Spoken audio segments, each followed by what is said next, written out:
Breaking tonight, tensions rising between the United States and the one country in the Middle East that has been our strongest and most important ally. Tonight, the Kelly file is at the heart of this story. Welcome, everyone. I'm Megyn Kelly.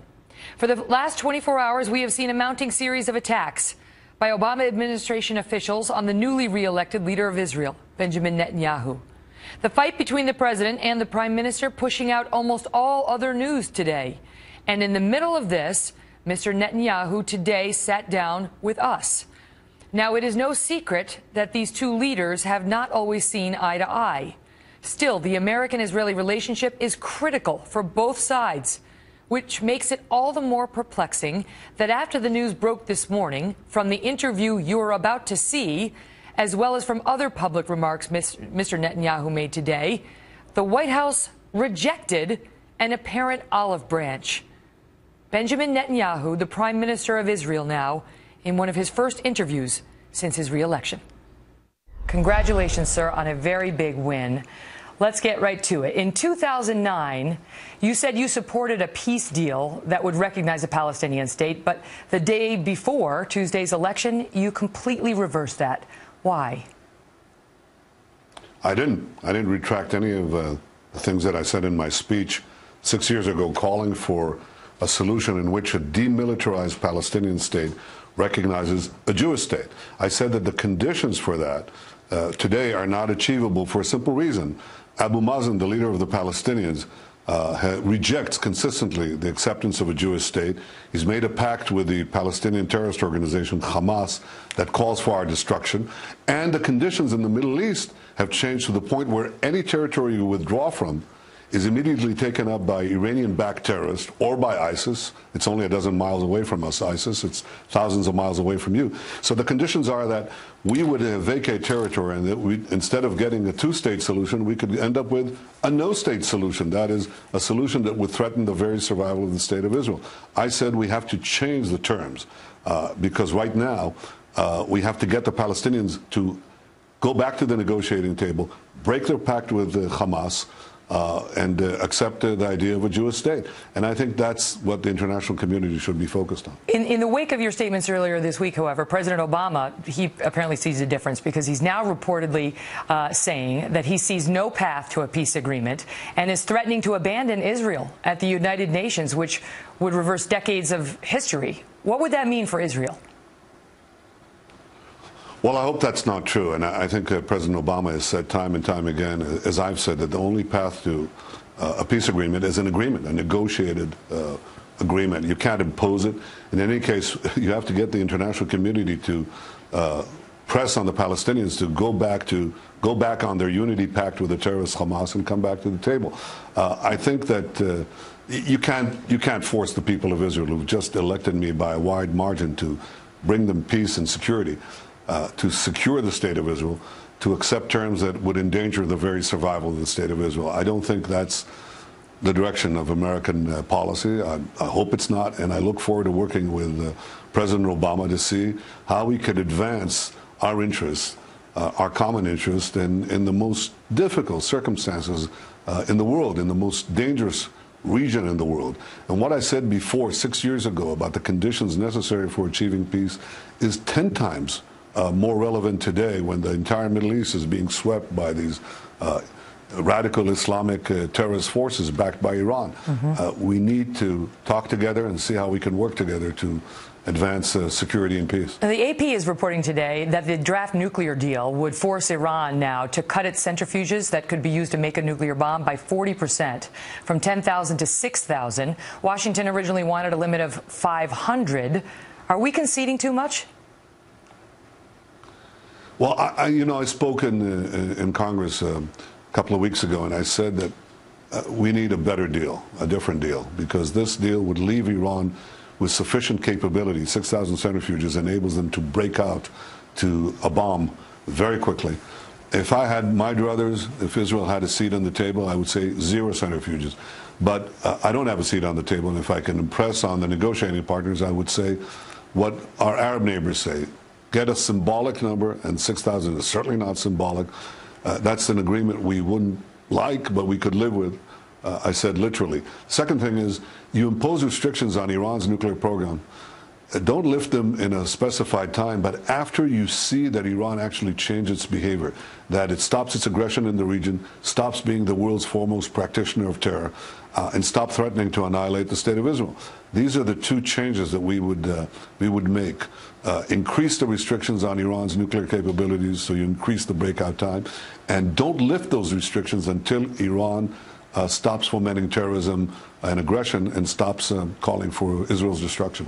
That's the right deal. You suggested to the U.S. Congress that the better deal that we should strike would be Iran totally eliminating its entire nuclear program. And Secretary Kerry came out and said that's basically demanding capitulation, complete capitulation by Iran, and it will lead to no deal whatsoever. Is that even arguably a realistic demand?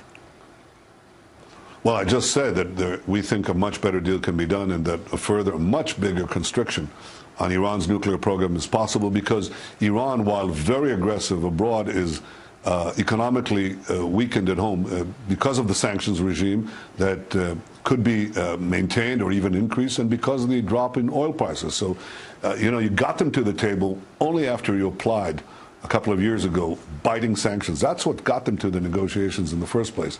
And as long as you had toothless sanctions, they just disregarded everything. But the minute they thought their economy would collapse, and that's happened in the last few years because of the tough sanctions that were imposed by the United States and by President Obama with our encouragement and support, that got them to the table. Now don't take the foot off the brake. Just keep on pressing.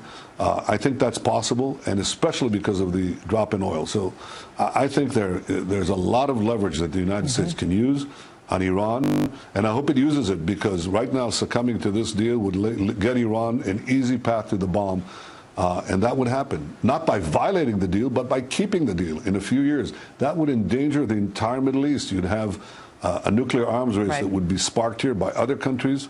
And I think you'd have a great danger for the United States and the world when the world's foremost practitioner of terrorism has atomic weapons. It's not a good deal. You in running for re-election this week, you urged your supporters to get out and vote, warning that you were in danger, your party was in danger, because, quote, the Arabs are voting in droves. And some called that racist. The White House came out and said that you were divisive and that you tried to marginalize Arab Israelis. Do you regret those comments? That's just not true, because what I said should be taken in the larger context. I warned of foreign money coming in to selectively put out, just try to bring out supporters of a list that includes Islamists and other factions that oppose the State of Israel. This list was supported by Hamas. I'm very proud of the fact that Israel's policy, and my policy, is to be the prime minister of all Israelis, Arabs and Jews alike. I've been funding billions into the Arab communities to upgrade their infrastructure and to better integrate them into the Israeli economy, technology, every walk of life. And the right of every citizen in Israel, Jew and non-Jew alike, to vote is sacrosanct. I wasn't trying to suppress a vote. I was trying to get out my vote against those who were targeting foreign money that was coming in to target a specific group to bring down my American government. Money? I was calling my voters international money all over the place. But do you think America, there was a question about whether America worked against you, about President Obama, the White House, in the election. Well, do you think that happened? Individual donors from Europe, the United States, and Latin America, the answer is yes. I wasn't talking about that. And I'm looking forward. I'm not looking to the past. But I want to make it clear. My policy, I've been raised as I would call it as someone who believes in equal opportunity. I deeply believe that. And I've acted that way. 10 days ago, I called on Arab supporters of Likud. I met them in the north of the country, and I said, look, there's going to be this effort, foreign-funded effort, to get the votes for that party, and I want you to be ready for that. And get out the vote when that happens. That's what I was referring to. And you'd be surprised. We got a lot of Arab votes. I'd like to have more. But I consider myself as the prime minister of all Israelis, those who voted for me and those who didn't vote for me. Arabs, Jews, those Arabs who voted for me and those Arabs who didn't vote for me. The same with the Jews who voted for me and those who didn't vote for me. That's my policy. It always was my policy. And Israel remains the one country in the Middle East where Arabs can vote freely in free and fair elections. That's sacred. That will stay. And my policy will stay as well. And my last question, sir. What does it mean to you personally to wake up each day knowing that Israel's enemy's stated goal is to destroy the people and the country that you love? Well, first of all, let me tell you that I woke up this day, and it's a lot better. A day after the election is a lot better than a day before the election, especially if you win. That's the first point on this particular day, obviously. But I wasn't just elected because of any personal desires. I was elected because the vast majority, a very strong majority of the people of Israel want me to lead the country in the realistic and what they consider the responsible way that we've been leading it in a Middle East that is so dangerous and becoming increasingly so. So they want to make sure that Israel is safe and secure, and that's my obligation. But I can tell you what I was once asked, what's the difference between the President of the United States and the Prime Minister of Israel? And I said, Megyn, that the President of the United States, I believe, is always concerned about the security of the United States. But the Prime Minister of Israel, and I can speak personally, of the 9 years that I've been in office, there's not been a day that I haven't thought about the things I have to do to protect the survival of Israel. And that's a difference. We're the country that is most threatened with destruction around the world. And it's my responsibility to ensure that this state, the one and only Jewish state, lives forever. And that's a big burden, but that's why I'm here. That's why I was elected. Mr. Prime Minister, thank you so much for your time. All the best, sir. Congratulations.